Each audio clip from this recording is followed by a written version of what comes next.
Can anyone hear me? We can hear you now. Clear. Awesome.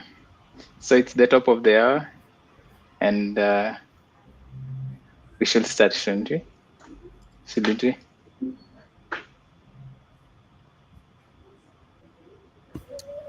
Ready when you are.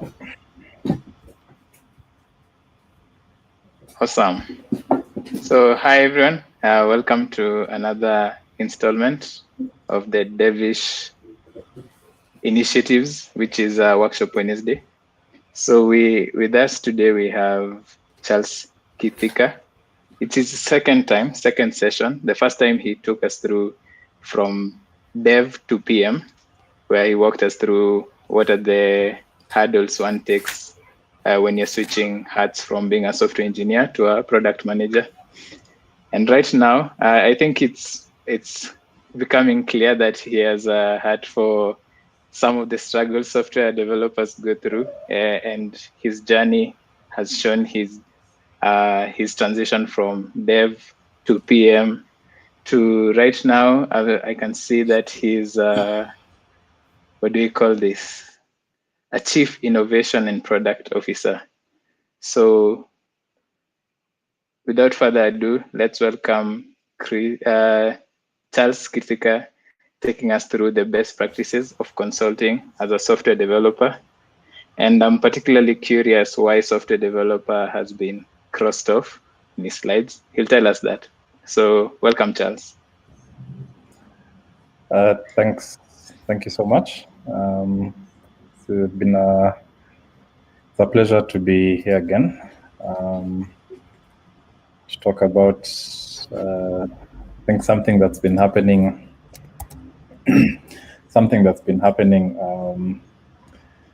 I've been kind of hearing a lot of struggles software developers have. So I'm going to be taking you through what it takes to be a consultant. The reason I crossed over software developer is because what I'm going to talk about is not limited to software developers. If you're a photographer, if you're an artist, if you're a writer, the same things apply. I may mention one or two things that are specific to excuse me. One or two things that are specific to software developers, but in short, this should cut across the board. That's why I crossed out software developer. Maybe just before I begin, will we have Q&A at the end, or people can ask questions in between? Oh yeah, so about that, we'll have, you'll just proceed, take us through your slides. Okay. I'll ask anyone who is either watching us through the live feed or on YouTube to share your questions there on either platform, and then I'll be able to take us through Q&A at the end. Okay, awesome. Cool. So we're going to cover quite a bit. You can see my screen, right? Yes, I can. Yes. Okay, awesome. Yeah, so we're going to cover quite a bit. I came up with this list the last couple of days, and this is based on my own experience in my consulting engagements in the past. What I've learned in the last couple of years when I've consulted, and hopefully, I think it'll help. It'll help anyone who's considering to be a consultant in whatever field they're in, just in terms of like best practices, what to watch out for, and how that will make it easier for you as a consultant. Yeah. So the format of my slides, it's more or less a lot of bullet points, but I'll explain in detail on each of the bullet points. Some of them are self-explanatory, but I hope it will be beneficial for everyone. Yeah. So the first question: why a consultant? Everyone has a reason why they consult aside from their 9-to-5 job or their full-time job. And for me personally, I was interested in learning new skills that were not available, or in terms of my environment within my full-time job. Let's say if it's a specific, when I was a developer, a specific stack we had in my full-time job, and I wanted to try out or upskill in different other stacks. I didn't have that opportunity within my full-time job, and I was able to get that opportunity through consulting work. For some of you, maybe you're saving up to buy maybe your next iPhone, or you want to just get that extra cash, which no one will say no to. Also, I think just having a feel of what's going on in the industry. As a consultant, you kind of get this firsthand kind of experience on what is going on in the ground, depending on which industry you're in. So I can imagine, let's say, somebody who is in fintech as a consultant, you get to meet various stakeholders or players as a consultant, and even as your own project, you're not counted out. You're still your own consultant. If you're working on that kind of idea and you're like, hey, how can I build this idea to be the next kind of to take it to the next step, kind of build that prototype for it to go live. So there are various reasons why you'd want to be a consultant. One of the things I think is important to mention, it's good to know why, even before you kind of get into that consulting area. And for me, I think initially, even I struggled a bit to kind of find out that why. Sometimes even you need that grounding to keep you motivated as to why you want to, apart from your 9-to-5, to take on extra work. My guess is for most people, you have that passion for technology, at least in this community, passion for technology, building things that you can actually see are solving a problem anywhere in the world, and getting that satisfaction that, hey, your work has some sort of impact to at least one person out there. So it's good to kind of know your why even before you kind of make that commitment to be a consultant. And yes, it's a commitment you have to make. Being a consultant, there's no 50-50. If you decide, hey, you're going to consult, you have to do things properly. You have to do things in a particular order. Yeah. So one of the things that is common to consultants, consultants are an expert at something. And for you to be an expert at something, it means you're very comfortable with whatever that skill is. It's something that you eat, sleep, drink 24 hours a day. It's something that you love to do even on your own time, and it brings joy to you. So what better motivation to become a consultant in something that you're very knowledgeable about? For some of you, or some of us, it might take time to figure out what this niche is that you have. What is this value that you can provide to people who are seeking your services or your skill at a fee, of course. And over time, you'll find that even this expertise is evolving. So let's say if you started off, for instance, in e-commerce, just general e-commerce, and you continue with that, let's say for a year or two, you might find yourself now even becoming more specialist, let's say specific to, let's say, payment gateways, as an example. So the more you consult, the more you engage other people, or the more you kind of feed this expertise that you have, you'll find yourself growing this niche that will be of value when you're pitching your services to prospective clients. So it's important to I think it's important to go with something that, one, you're very comfortable with and you enjoy doing.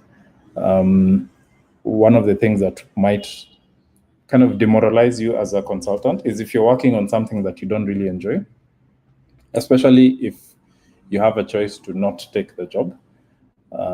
It's not pleasant, of course, doing something that doesn't bring joy to you. So take time to identify this niche, document it, review it, kind of have that retrospect, if it's every 4 months or every 6 months or every year, and ask yourself, what have I done really well? What's that one thing that I've done really well in the last X time, let's say if it's a year, and figuring out how you can package it as a product for you to engage other people as a consultant.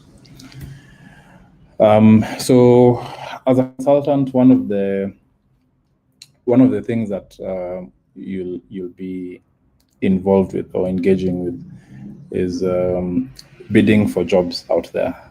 And one of the funny things is that, let's say, even as a developer, your role as a consultant software developer, probably 40% of it will not involve writing code. It involves communication, it involves documentation. And one of the most important things in being a consultant is being able to write a good proposal. Remember, there are two ways you can get a gig as a consultant. You pitch yourself, you write a proposal, you've identified a problem somewhere, let's say in an organization, and you pitch to them and say, hey, here's a proposal. I think I can bring value to your organization or your business. The second way is if people approach you as a consultant, they're like, hey, Chris, I see you're really good at this particular skill. Are you able to do this work for us? So, but either way, you still have to kind of follow certain processes. So this is just kind of the general format of a proposal that I've used in the past. Introduce yourself, who you are, what value do you bring, what's your specialty. Secondly, show people your consultancy portfolio. What have you worked on? That shows your prowess, that shows your expertise. Then next section is now for you kind of explaining this problem that you're trying to solve. Your ability to come up with a good solution is dependent on how well you define this problem. And you might come across clients who even don't understand their own problems. You might find when you get into discovery mode with this client, you find they'll tell you, hey, we have this particular problem. But then when you dig deeper, you'll find that it's a totally different problem. So your ability to define this problem has a huge impact on how well or your chances of getting this engagement. Then fourthly, the solution, of course, detailed your approach in this solution. What exactly are you offering? How exactly are you going to solve the problem that you've just defined in detail? So this is now where you kind of explain or you bring up this value that you're bringing on board. And this value should be able to be translated by the client as hey, if this solution has been implemented, we're saving X amount of money, or you're saving or making certain processes more efficient. And that brings value to an organization or to anyone who is in need of your services. Then next, of course, any client wants to know, hey, how long will this take? What are the milestones that you're going to have to be able to say, hey, I've delivered on this project. And then lastly, I like to call this investment. Instead of saying how much you're charging, it's actually the client who's investing in you to provide this solution for them. So how much are they going to commit for your services in exchange for this value that you're bringing on board? So next, as a consultant, one of the things that is very key to you kind of continuing to get more gigs is marketing yourself. And this is a very easy way of you being able to communicate about your value out there to whoever might need your services. And there are various ways you can do this. For me, what's worked easiest is recommendations from people I've consulted for. I've never had to kind of advertise myself through other channels, and it may be different for you.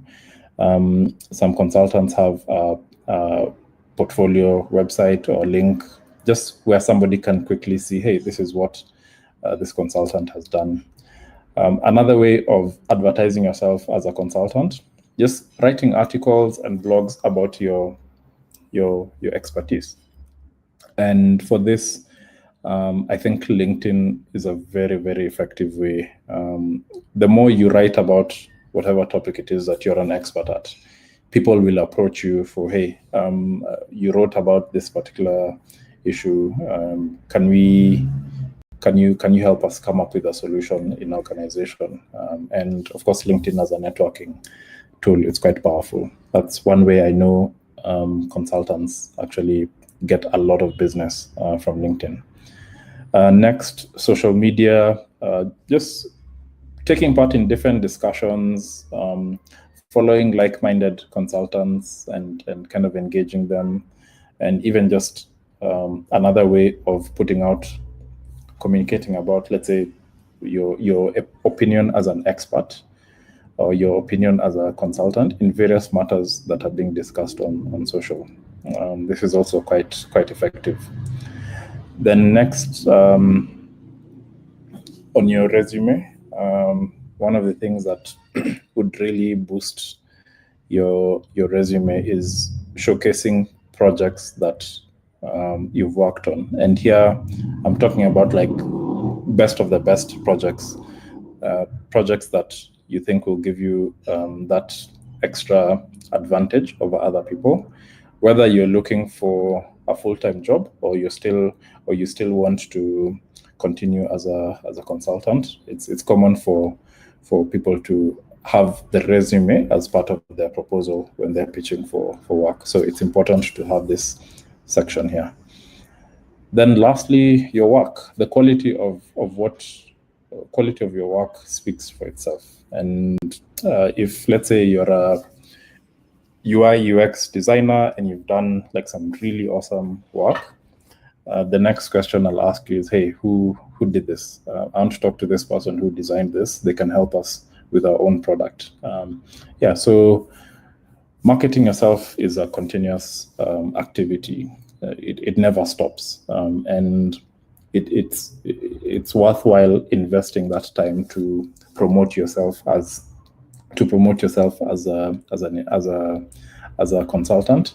So keep this in mind. Then next, just in terms of mode of operation, this is something I've also experienced several times. So one, you can either consult as an individual, you can consult as a team, or you can consult as a company, and there are different considerations, of course, with each of these options. As an individual, of course, there's only so much capacity you can take on. One of the reasons I decline consultancy work is because I don't have the bandwidth to take it on.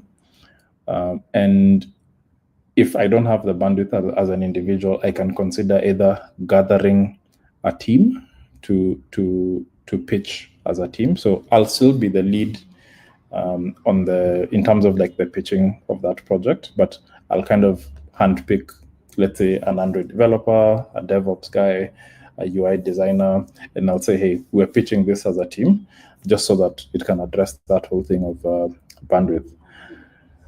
As a team, of course, when you gather a team, you have to talk about what remuneration you're going to consider for your team members. as opposed to as an individual where you basically get paid individually as yourself. As a team, of course, factoring in that you have to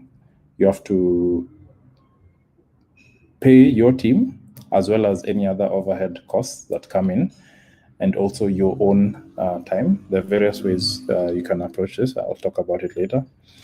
One of the other things that comes in handy when you're working as a team is project management. The fact that you come in as a lead consultant means that you have to also wear the hat of a project manager, and making sure that everyone owns up to what that they're supposed to be, that having that accountability. So it's good to pick a team that you trust 100%. If you have that gut feeling that, hey, maybe somebody might not be able to deliver, you'd rather not commit, and you'd rather even ask for more time to get somebody who you're very, very sure will commit. The other option is consulting as a company. I know many consultants who have a registered entity, operate as a company. That also has its advantages and disadvantages. So one of the things that is an advantage, there are certain kinds of projects where you'd not be able to bid as an individual. You're required to have a registered entity to be able to bid. These tend to be larger projects, or where companies have like complex procurement processes and you have to meet certain requirements. So either you can use your company or use somebody else's company. Of course, factor in what you're going to compensate them to use their company. And then lastly, in terms of like taxation, it gets a lot more complex if you're consulting as a company, as opposed to consulting as an individual. So I'll touch on taxes in later slides. So consultants always have that kind of ability to, that kind of aspect of seeking new customers. And it happens continuously. It takes time to kind of secure or kind of get to an agreement with a customer or a client. So it's good to have a pipeline, a lead pipeline that you're keeping track of at least every couple of days or every week, just to kind of say, hey, what's the perspective of what's a prospective client for, let's say, next month. So it helps you with making commitments. So if you know, let's say you've committed to a client next month and you don't have any more capacity, obviously you'd not be able to take on a new project. And now that would make you kind of, or you'd have to initiate discussions with this other client and say, hey, I'm tied, let's say, next month. Can we start, let's say, 2 months, in 2 months? So this just helps you keep track of your lead pipeline. So remember, as a consultant, you're not just a developer. You're a salesperson, you're a project manager, you're an accountant. So there are many hats that you wear, and I'll touch on this as we go on. So when you get a prospective client, just try and dig some information and try and find out, okay, what exactly do they want? What exactly is a problem? And there's a process I follow in terms of discovery, I'll touch on as well. And you have to pitch yourself out there.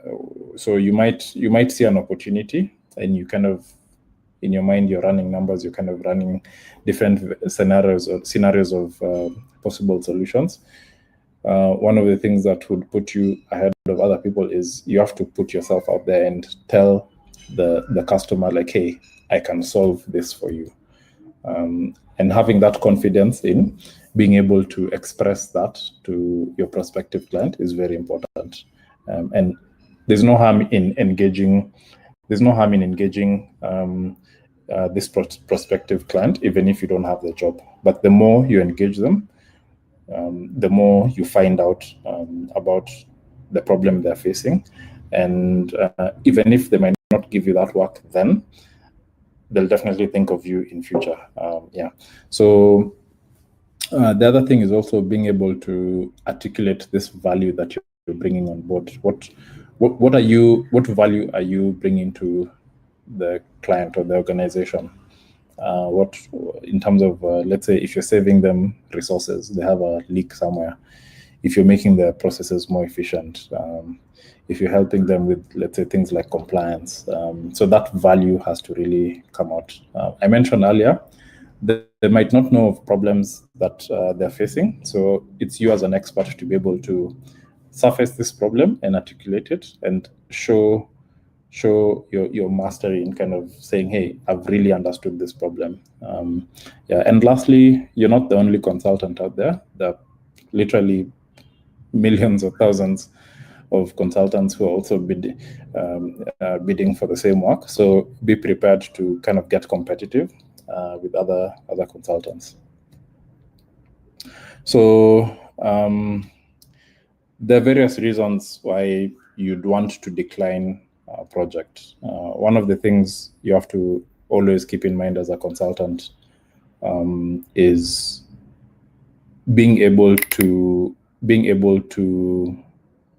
be honest with yourself in terms of what you can or cannot do. So being able to guard this reputation that you have. So your reputation is what will give you your next job. So, and these are things that I've faced personally. And it could be that, let's say, you're burnt out, and you know deep down inside, you know, like there's no way you're going to deliver on that. You'd rather decline that opportunity or that job than mess up your reputation. But at least you have your reputation intact while you're sorting out whatever it is you're sorting out. Sometimes the clients don't match your expected budget or rate, which is fine. I mean, with your rate, in most cases, it's something that you kind of have to stick with, no matter what. If a client can't afford you, they can't afford you, and there's nothing wrong with that. So of course, you do have the choice to decide whether to lower that rate, but that's your personal kind of decision on that. Sometimes the project brief is not clear, even after several attempts to try and understand it. So this is a huge red flag. I'd steer away from this. If you've kind of tried to kind of find out, hey, what's this exact problem that you're dealing with, and this problem is not kind of presenting itself clearly, I'd stay away from that. And another common one is the timelines are really tight. Like, you'll come and somebody tells you, hey, I need an app in like 2 weeks.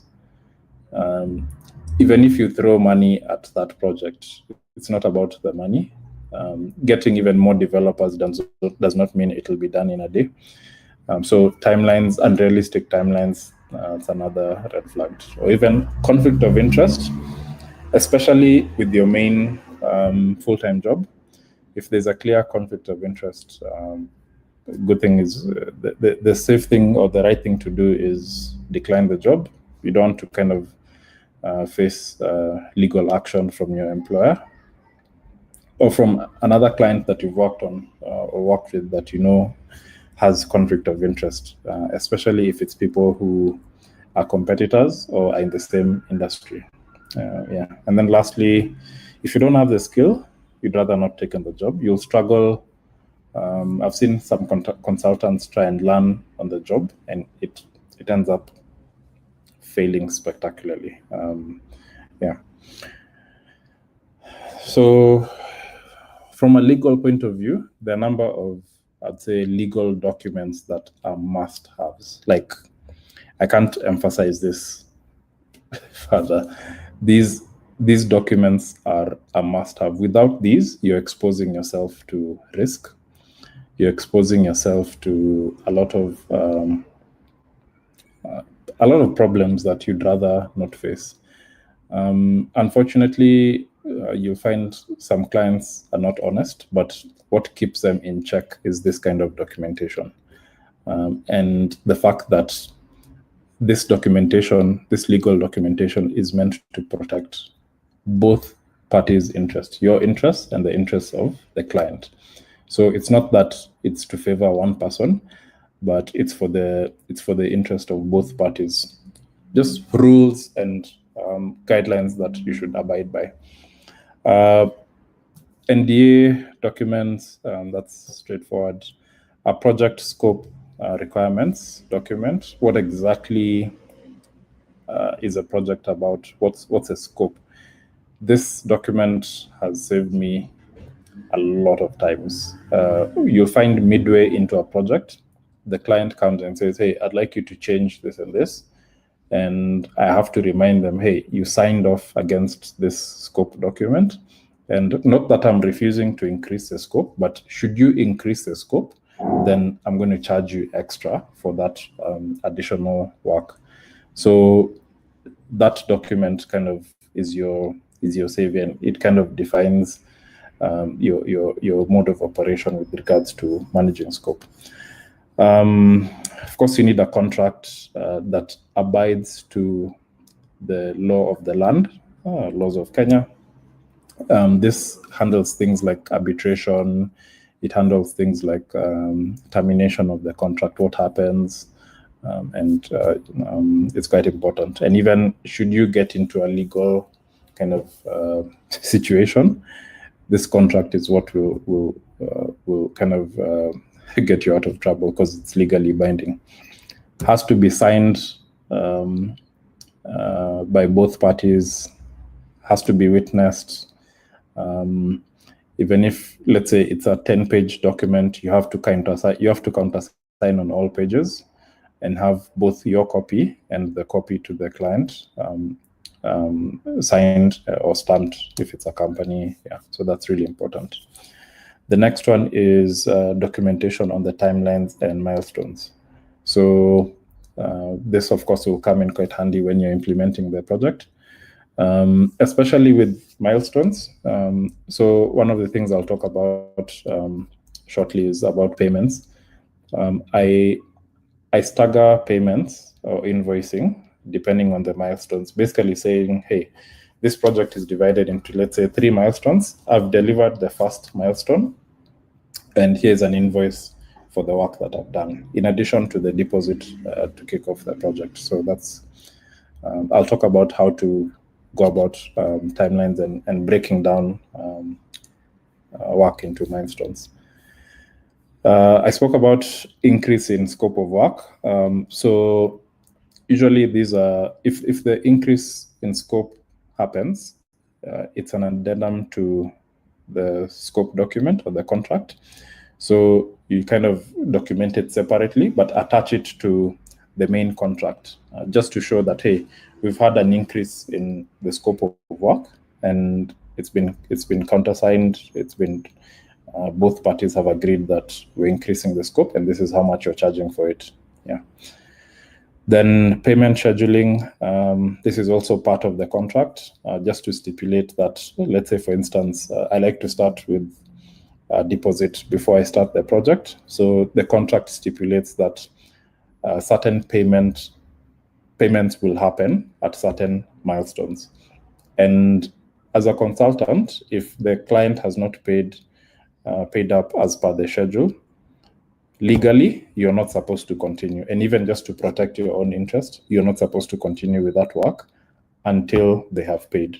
So even currently, I'm working on a small project where the client has said, hey, I need some time before I can pay a deposit, so don't do any work. So I can comfortably say, hey, I'm not doing anything, and I can fill that time with another project. So this is something that should be very clear to the client. Then next up is handing over. Handing over does not mean like, hey, I've sent you a bunch of files, I've given you access to the source code or to the servers, whatever it is. You must document it. Assume somebody else will see this project for the first time in their life. Your documentation will help them understand what exactly is happening, and you'll just avoid a lot of back and forth after you've handed over. It's not nice getting a call from a customer, let's say a month after you've done, and they're telling you, hey, talk to this guy, explain to him this server configuration or whatever it is. So document as much as you can. And when you're handing over the project, the client must sign off on this documentation to say, we have completed the project, I have received the full documentation from the consultant, and we have finished the project. Then lastly, a maintenance agreement. In most cases, especially in software development, building software does not end, it's not cast in stone. There's always things that come up like bugs, there's always an increase in scope, there are always tweaks that are made based on the product lifecycle. So it's handy to have a maintenance agreement that should be reviewed at the point at which the project has been completed. And it's basically to tell the client, hey, I've completed the project. However, there are ongoing tasks that should continue. Let's say like if it's like software updates or bug fixes. So here's, let's say, a monthly SLA agreement or contract for you to review. And of course, it has the terms similar to the main project in terms of payments and whatnot.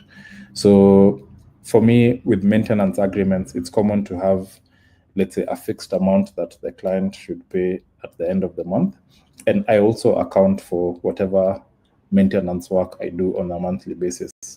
I tend to cap it to a certain number of hours based on also my availability and also on the tasks at hand. So I invoice the client for the work done, and they pay based on that. Some clients, they want to pay, let's say, after 3 months upfront, or let's say after 6 months, but that schedule must be communicated clearly in the maintenance agreement. So I'd mentioned earlier about scoping the project. It's probably one of the phases where you'll spend a lot of time in before you actually take on the job. I touched on the discovery phase. This is just where you kind of try and find out about the problem as much as possible. Planning phase, how do you break down tasks? How do you kind of say, hey, this is what it would take to deliver milestone number 1. So think of it as doing your own sprint planning. Most of you are in technical team. So if you've done sprint planning, either with a PM, you also have to do it for yourself. Basically saying, hey, there's this task. What will it take to deliver this task? How long will it take? What do I need to consider for this task? And should something go wrong, what buffer time do I add so that I can be comfortable that I'll actually deliver this? Tasks should avoid having too big tasks that are too big. If you find a task or somewhere where you've estimated a task to be, let's say, 4 days or 1 week, it's too big. You need to break it down. So generally, it's safe to have tasks broken down to at least a day or 2 kind of timeline. It's short enough to account. And also you've broken down the actual activities to deliver that task to within a day or 2. This will come in really handy when you're doing project management for the gig. Then last thing I'd mentioned also as part of the legal documents, once you've done the project scope document, the client must sign off. It's very common for clients to forget the scope of work. So it keeps them in check and also keeps you in check in terms of what exactly you're to deliver. Sometimes you'll do a scope document, and then into the project you find that, hey, you can actually do a bit more, but the client hasn't paid for that extra work, so why should you do it? You can propose it to them, but you should always stick to the scope that was signed off on, because that is what they're paying for. Then this is an interesting part of the topic. I'm sure there'll be a few questions here. How do you price yourself? This is something I really struggled with when I was starting off as a consultant. And also, how do you continuously review your value? How are you pricing this value over time, or the more you get more experience? So for me, the easiest place to start is, especially if you have a full-time job, take the value of your salary after taxes and calculate backwards and say, okay, if I'm earning, let's say, after taxes, 100K a month, how much is that per hour if I'm working 8 hours a day? So that's a good place to start off with. At times, let's say, especially if you're to work extra hours on top of your full-time job, it's common for people to double or triple this rate. So they take the full-time rate. Let's say if you work backwards and let's say your rate comes to, let's say, 2,000 bob an hour or 3,000 bob an hour. It's common for consultants to say, hey, for consulting gigs, I'm doubling this or I'm tripling this, because remember, you're taking on more risk on your side when it comes to timelines and even the fact that you're dealing directly with a company or an entity.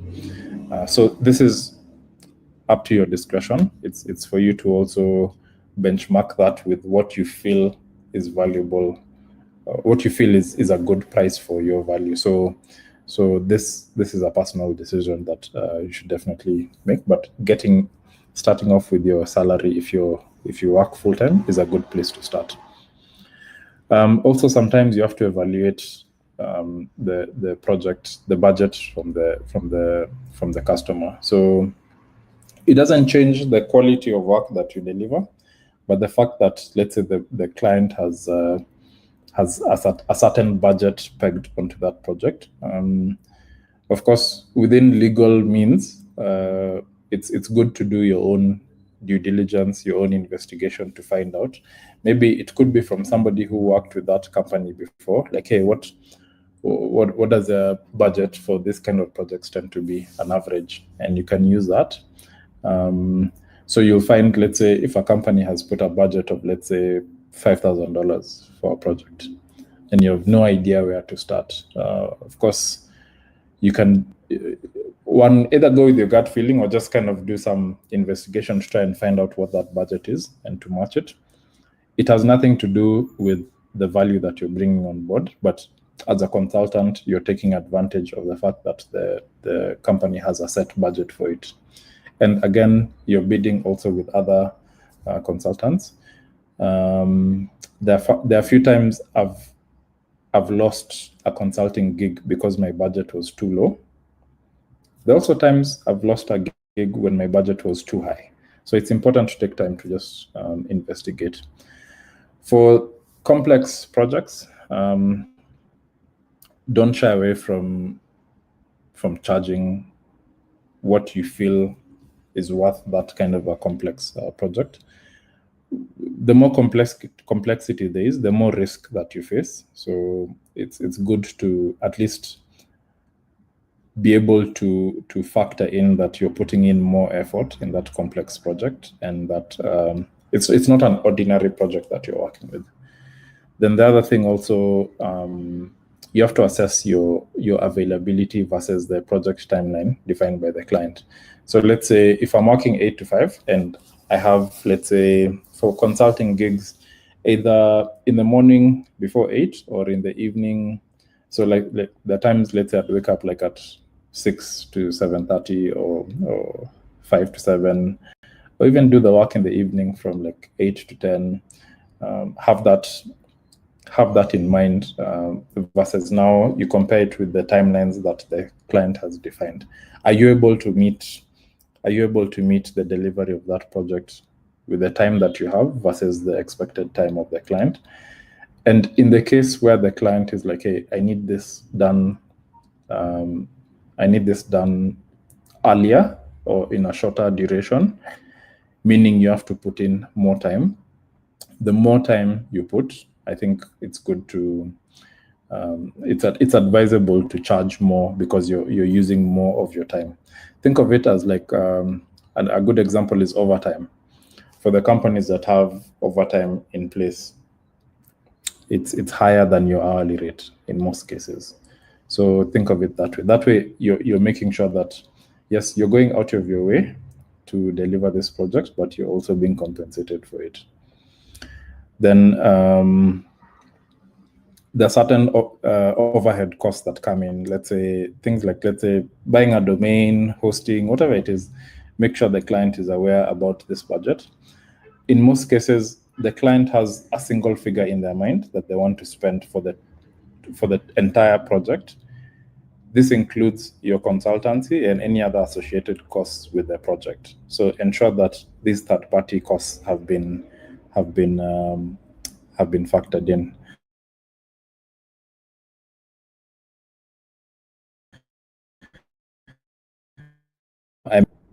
And aligning it to the project milestones.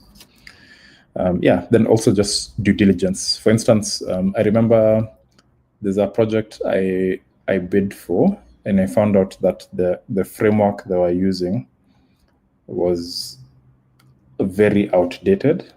So in addition to the project scope, there was even a larger scope that included updating that framework to the latest version, which was outside of what the client thought would need to be done. So it's good to do your due diligence on that. Project management. It's not just coding. You also have to be your own project manager. I use Trello and Clockify just to track everything. If it's not on Trello, it doesn't exist in my world, and you shouldn't do it. And having that kind of all tasks broken down in the various stages. So let's say if it's your backlog, if it's your currently doing list, if it's in review, if it's completed, almost similar to the kind of Scrum methodology that most of you have worked with. So how do you kind of break down a huge project into measurable tasks or deliveries? So just start with high-level milestones. In most cases here, I start with the timeline for the customer. So if a customer says, hey, I have 3 months to deliver this work, in my mind, I know I have 2 months. And then there's buffer for the extra time that I want to buy in case there's something else or the scope creep that comes in. So I would split this into maybe 1 or 2 milestones. And then I go into each milestone and say, okay, so what modules am I supposed to build? How do you subdivide now the milestones into different tasks and subtasks? So remember, the subtasks are now what should not take more than a day or 2. Should be clearly articulated in terms of this is what exactly needs to be done, and what would make that task complete, what output is expected from each. So I mentioned this is similar to your sprint planning exercise. Then just contingency time, just overall in the project. If let's say you had factored in 200 hours, just add another 25 or 30, or depending on the complexity of the project, add buffer time. The more time you can buy, the better. You'd rather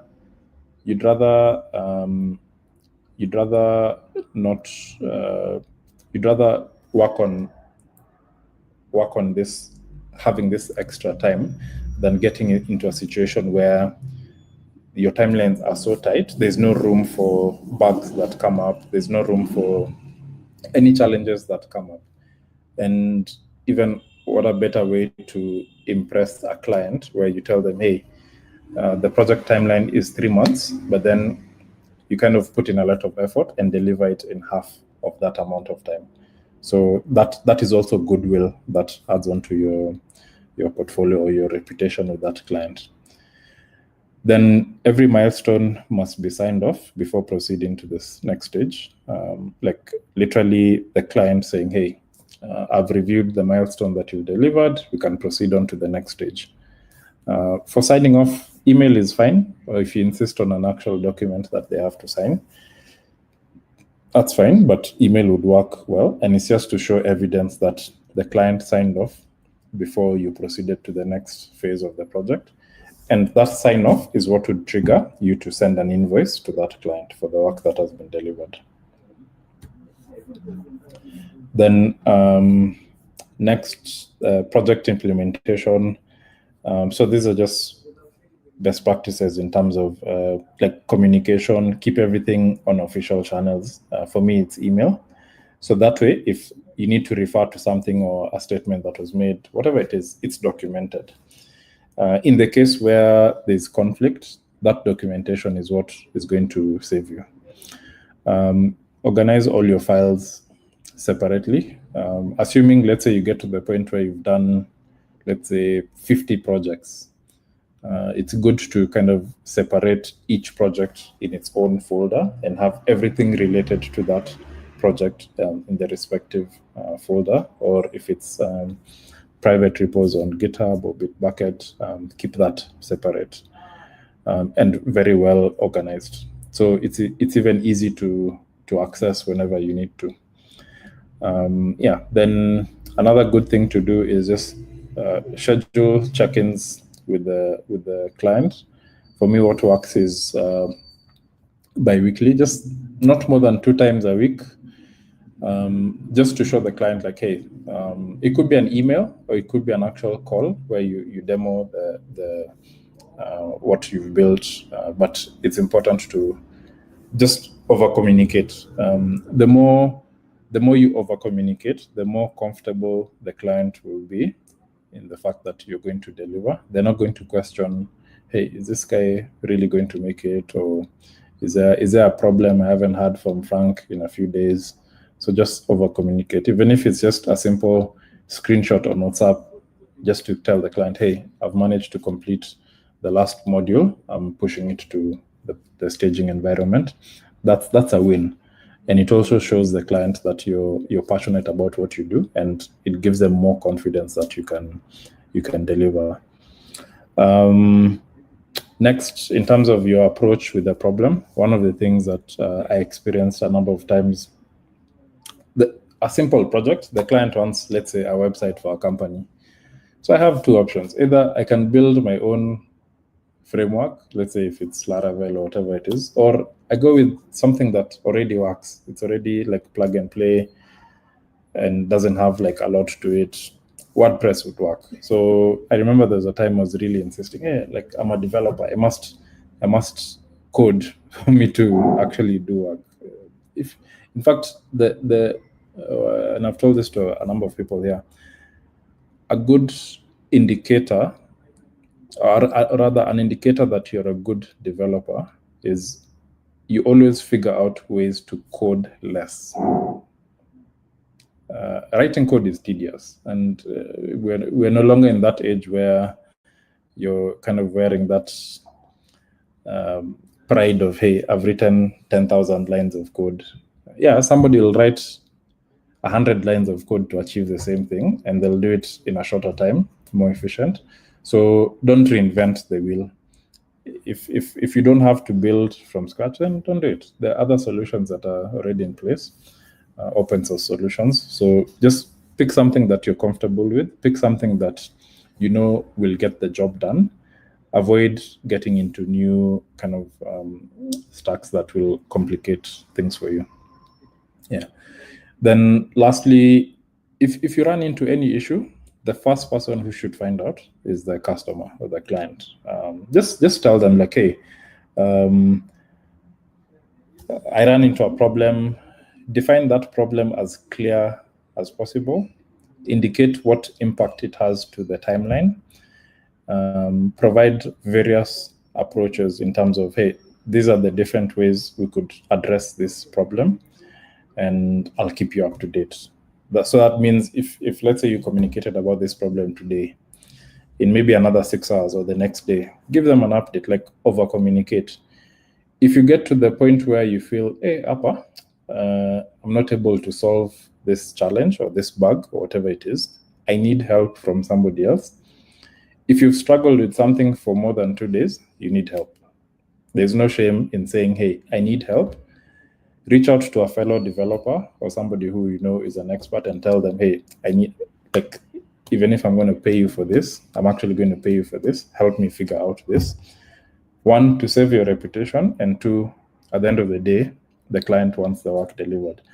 And if the client, if you're open to being frank with the client and saying, hey, I'm getting extra help for this, do that. There's no shame in saying that something has kind of like defeated you, or you kind of have a challenge with that. And it's even another way for the client to have more confidence in you, that you're a very honest person and you're not afraid to admit that something is challenging you. And even sometimes you'll find the client will be okay. They'll be like, hey, if this problem is persistent, increase the timeline of the project to, let's say, another week or another 2 days. The fact that if you don't communicate about it, they'll assume everything is okay. Yeah. Then lastly, just back up your work. You don't want to lose documents. You don't want to lose source code that you've worked on, and you have to repeat all that work on your time. When it comes to money, I spoke about aligning payments with the milestones. After the client has signed off on the milestones, that's when you invoice, have those agreements in the contract. Again, don't reinvent the wheel. You don't have to struggle with your own bookkeeping. There's so many solutions that can help you with invoicing or accounting. I use Wave. It works really well. Yeah. Then track all expenses on it, like every single shilling that you spend. If let's say you've gotten into an agreement where you'll spend and then the client refunds on the next milestone stage, be very clear with that. Or if it's a case where the client has to, let's say you're buying, let's say like a WordPress theme, the client has to pay for that WordPress theme. Either they buy it with their card or on their own means, or they send you the money and then you buy, and immediately after you buy, you send them all the receipts and everything that are needed. Then second last, I think best practice, just to show that the client is committed, they have to pay a deposit. If they don't pay a deposit, I consider that a red flag. There are a few cases where it will be hard to ask for a deposit. Let's say if it's, depending on how the procurement process for a company is, in some cases, you'll be issued with an LPO. And with the LPO, the work is being paid at the end. Try and negotiate with the client to see what they can offer. If it's possible to get a deposit, please do so. It just shows commitment, and also it doesn't burden you with the fact that, okay, how do you pay for certain expenses with your own cash, even if you're going to be refunded. Then lastly, one of the things a lot of consultants ignore, taxes. I mean, you might get away with not paying taxes for a year or two, but the more you ignore it, it'll catch up with you at some point. So just pay your taxes. So usually as a consultant, there's anything above 12,000 shillings, at least in Kenya, it must be taxed. So there's a withholding tax for consultants that's involved. Work with the accountant with the organization you're consulting for to help you with that. In most cases, they can either remit this on your behalf. So let's say if you've charged 100K, they can remit the 5% withholding tax on your behalf. Or that's easier, or if you want, you can remit it yourself, but make sure you do it. Yeah. Then next, the reality is some projects go wrong, horribly wrong. What do you do? How do you not lose your cool? How do you keep it composed when things go wrong? I mentioned a lot of documentation.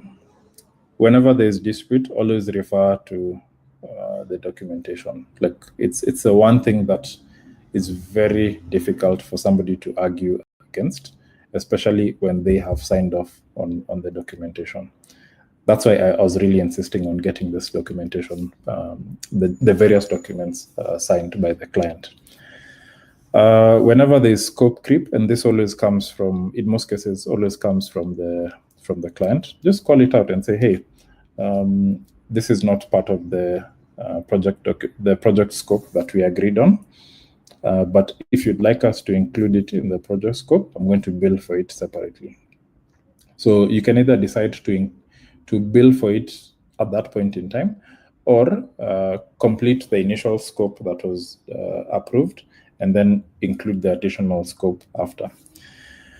The next, if you do decide to go, if things get really bad and you are like, hey, I need to talk to a lawyer, just be ready. Lawyers want to understand a lot of context, and the easiest way for them to understand context is through documentation. And any other evidence, especially recorded evidence, if it's like on email or SMS or WhatsApp, any evidence that they will need to use. So be ready to avail that. Most of the time, where I've unfortunately been in some projects where clients have refused to pay, and I've had to engage a lawyer to prepare a demand letter. So basically, the contract is what will back up the demand letter. It gives it's basically a notice that tells the client, hey, we are representing X person who's a developer. Based on the contract, you've not fulfilled your end of the agreement. You have 14 days to respond to this demand letter, and another 14 days to pay whatever amount that is. And should that deadline lapse and you've not responded or actioned whatever it is that is being demanded for, then the lawyers will proceed to file a case in court based on that. In most cases, people pay up. No one wants to be taken to court. Yeah. Client refunds, this is very tricky. There are various reasons why a client might be terminated. It could be that it could be a disagreement, or it could be that something has happened with the company or the client, and they tell you, hey, we have to stop the project. Or even on your end, there are a few times when I've kind of been in a situation I have to tell the client, by the way, Rosafi, I can't continue, and I'm ready to either refund and hand over to somebody else, or you introduce them to another developer or an expert who can continue. So with this, just be very careful because of the time that you've already spent. See, it's 3:02. I'm almost done. Because of the time that you've already spent on work, and you've actually done the work, so only refund for the part that you've not done. And the more detailed you are in the project scope, breaking down those milestones on Trello, the easier it will be saying, hey, I'd estimated, let's say, the remaining part of the project to be 100 hours, and this is the rate that I use per hour, so I'm refunding you X amount of shillings, which most people would agree to. But also make sure that you've handed over everything that you've already worked on very clearly. So in terms of the assets that have been developed but not handed over, so just hand over what has been paid for, and if really you've done that work and it's indicated in your project management tool that you've done it, you shouldn't refund for work that you have already done as best practice in most cases. Yeah. And then in terms of the milestones or deadlines, just communicate early. If you need to get help, you're the one who pay whoever you're subcontracting that work to. So you're responsible for that end. Sometimes you'll find a case where the client hasn't paid, but whoever you've subcontracted needs to be paid, and you have to use your own cash. But at the end, you need to get that. You need to beat those deadlines. I think this is a second last slide. Yeah, handing over. I mentioned this in detail before. So with code, can be very tricky. I've seen stories where somebody is saying, hey, I delivered a website and the client hasn't paid. What is it? So an easy way to do it is set up your own staging environment. Get your own, if you have like your own domain name, whatever it is, insist on using that staging environment for stuff that has not been handed over. Or if it's a milestone where the client has not yet paid, keep the work up to that milestone in your staging environment that you have access to. The client only has a link to view the demo. The moment you've sent an invoice and they've paid, then you can push that work to the client's environment. And this is what will protect you in that case of, hey, I've done work for you, it's already live, you've not paid me, whatever it is, and be very clear, be very upfront with such agreements. Then lastly, after you've delivered, just check in with the client maybe a week or two after you've completed the project or after you've gone live. I spoke about pitching for a maintenance agreement, or you can pitch for additional work because you've had an opportunity to see how the organization works and you've seen, oh, okay, there's an opportunity here. So you just take note of it and do a separate proposal for it. And in the case where you want to feature the work you've done for the client, ask for their permission before you feature them. Some clients prefer for their work not to be featured or just to remain private, but most of them don't have an issue. So yeah.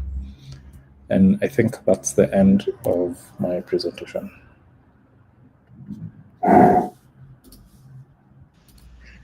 Thank you so much, Charles. No problem. Yeah, it's been a really awesome session, and you've also answered some questions that I had, like the tools that you use. You've mentioned Wave, Clockify, Trello. Is there any other that you might add?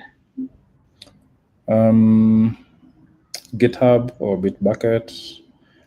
If you use any design tools, let's say like Figma, whatever it is. So some of these tools, because of the nature of the handover, you might need to create an account on behalf of the client.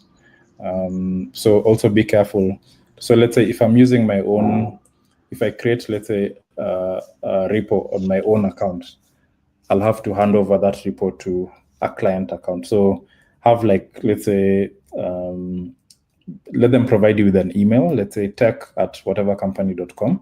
Use that to set up whatever accounts, if it's AWS or GCP, whatever it is, so that when you're handing over, like it's a complete handover and nothing is tied to your personal accounts or emails. Okay. All right. Yeah, thanks. Yeah. For those who are still who are on the call, please feel free to share your comments either on YouTube or the live link that we have. So Ryan asks that for the legal documents, how do you go about creating them each time from pre-existing templates maybe? And a follow-up on that is there a point where you should bring in a lawyer? So for the legal documents, the easiest is to get a template from the net. There are so many, but also just to be on the safe side, get a lawyer to review them to make sure that they're applicable in Kenya as per the laws of Kenya. And it's a one-time thing. Once you've done, let's say, an NDA or a contract, you'll reuse the same template for your future projects. But just ensure that if for a basic project, it should be fine. If it's a complex project and certain clauses need to be added, and you feel that you might need a lawyer, just do the right thing, be on the safe side, and get a lawyer to review. Yeah. So if you know any lawyer friends, of course, compensate them. Don't buy them lunch or coffee. Actually, compensate them for it. It's work that they're doing. Yeah. Yep. And just another technicality on that, on the NDA specifically, is it a multi-party or just one party? I've had, speaking as a consultant myself, I've had situations where maybe I might actually be the risk in the negotiation, or when we are talking that should I not even take up the job? I could actually benefit from the conversation. So is it multi-party or one party? So anything that is deemed a contract should be balanced. Again, it's in the interest of both parties, or if it's more than two parties, it's in the interest of both parties. So it's to protect both you and the client. So if you find like an NDA is not balanced, remember when even the client is sending you might find a case where a prospective client is sending an NDA, but the way they are sending it, they'll be like, hey, sign this NDA first before you talk. Where it should be, review this NDA. If you have any questions about it, then let me know. We'll adjust it. Don't pass over these documents. You might find a clause or two that's hidden that will get you into a lot of trouble. But get that chance to review the document before you sign anything. Remember, it's legally binding, and you don't want to sign off rights or whatever it is that you're not aware of, and then in future you get surprised that you signed off on something that you didn't understand. So again, lawyers. Okay, thanks for that. Shiko also mentioned on the NDAs, and this question is for these documents. Yeah, you might have answered some bits of it, so feel free to skip over what you've answered. But for these documents, the contracting, scope, timeline agreements, when is it best to know when you are the one drafting it or when the client is doing it for you? So for these documents, you, as a consultant, it's good if you're the one who prepares them. Very rarely, rarely it's the client who prepares them, but you're the one who should be preparing them. Yeah. All right, thanks. And another question to the viewers. I'll still extend the offer to ask questions. So I'm asking the final question from the comments. Shiko asks, is it wise to ask what resources the clients or prospective clients have in regards to things that help them come up to relevant decisions in those documents before they come on the table? Yeah. Okay. And the resources mentioned here, like, do they have a legal team, HR, product management team, all that? Yeah. Yeah. Remember, it doesn't hurt to ask these questions, and then also it helps you with planning. So, for instance, if let's say I know the company has a DevOps team, why should I take on that work? That's extra work that I know you're going to be handing over either way to the customer. So if they already have a DevOps person or team, why not loop them in and have an agreement that, hey, anything DevOps related, your team will handle, and this is exactly how it will be done. It'll save you a lot of time. You'll complete the project sooner, and you don't have to reinvent something that the client already has the resource for that. Yeah. Okay. Yeah. Thank you for that. I'll ask a final question, seeing that there's no other questions in the chat.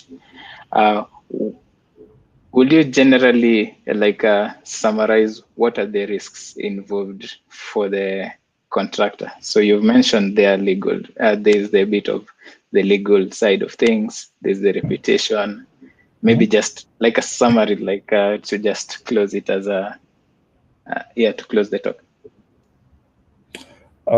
So in terms of risks, I would say one that I've faced a lot, timeline. So especially for big projects, it's common to get into a situation where you've underestimated something, and that's why I was really insisting on spending as much time as possible scoping the project before you take on anything, because it will give you insight into what you need to look out for, stuff that if you hadn't factored in for, let's say, an additional 40 hours of work, you can imagine how it will mess up your timelines. So for me, timeline is number one. Then number two, risks. I'd say the legal process. Sometimes you'll find a client doesn't want to go through that legal process of NDAs or contracts. Those, just stay away from them. Yeah, I mean, just go with your gut feeling. There are cases where you can kind of bypass some of them, but it's just good practice to have those in place. And if you feel, if at some point during the pitching of the project you feel something is uncomfortable, just get to the bottom of it, and only begin or take on the project when you're 100% comfortable that you can deliver. It'll just give you a lot of peace of mind. Yeah. Then the other thing, there's a project I remember we were bidding for as a company. It took us a month to get the requirements and to document the scope of work, only for us not to get the job. So such cases, I would first bill for a workshop, a discovery workshop. Yeah. If the customer is not interested in it, then it's fine. Then you can just walk away. But don't commit to the entire project before you've done the scoping, even if you have to bill for it. So yes, you can send the proposal. If the client is interested and says, okay, we want to give you the job, then the next thing you should be scheduling is that workshop to get the requirements and bill for it, because it's time that you're spending to do that work. Yeah. Thank you so much, Charles. And there you have it. So this has been a session on the best practices for consulting as a software developer. And generally, Charles has mentioned a lot of pieces of information that can be really relevant for you, regardless of whether you're consulting the software developer or any other industry. So I'll just also finalize by saying that thank you everyone for tuning in. And there's one who is asking about sharing the slides. I think we'll be able to share the link to the slides both on YouTube, and we also have several platforms. There's blog.developerish.org, where we usually give a summary of every workshop that we have. And also we have on YouTube, we have a channel, Developerish. So feel free to get the info there. And I'll also mention that let's leverage the community that we have and also these platforms so that you don't get banned and transitions is much easier. So for those ones who are just trying to get their dip their toes into consultancy, I think this has been a really good walkthrough into what you can get yourself into. And also, finally, let's look at also other the summaries that we've had from other workshops, like that are in the blog and also in the channel. And I'll close by that. Thank you very much. There is one more thing. Sorry about this. There's one more thing about we have a feedback form that I've shared on both our on the comments on YouTube and this link. So feel free to share. We value your feedbacks, and we are hoping to make this much, much better. Thank you, everyone. Thank you. Thanks. Bye. Bye-bye, everyone. See you next time. Thanks, Charles. Thanks, Dan.